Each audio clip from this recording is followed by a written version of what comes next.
চট্টগ্রামে কর্ণফুলী নদীর তলদেশে বঙ্গবন্ধু শেখ মুজিবুর রহমান টানেলের মূল নির্মাণ কাজের আজ আনুষ্ঠানিক উদ্বোধন করবেন প্রধানমন্ত্রী শেখ হাসিনা।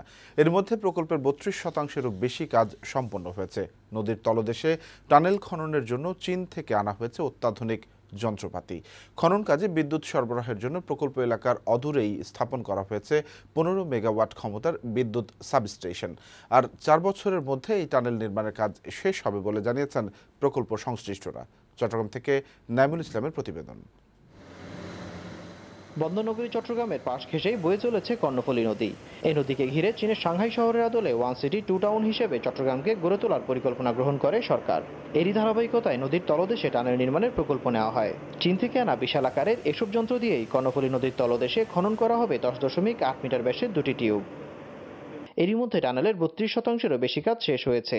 রোববার শুরু হবে টানেলের মূল নির্মাণ কাজ। উদ্বোধন করবেন প্রধানমন্ত্রী শেখ হাসিনা। প্রকল্প শেষ হওয়ার নির্ধারিত সময় হচ্ছে আগামী ২০২২ সালের ডিসেম্বর মাস। এরই মধ্যে আশা করতেছি আমরা এই প্রকল্পের কাজ সম্পন্ন করতে সক্ষম হব। টানেলের খনন কাজের জন্য বিদ্যুৎ সরবরাহ করা হবে প্রকল্প এলাকায় স্থাপিত বিদ্যুৎ সাবস্টেশন থেকে। এর জন্য প্রতিদিন ১৫ মেগাওয়াট বিদ্যুৎ প্রয়োজন হলেও ৩০ মেগাওয়াট পর্যন্ত নিরবিচ্ছিন্ন সরবরাহের সক্ষমতা রয়েছে এই বিদ্যুৎ সাবস্টেশনের।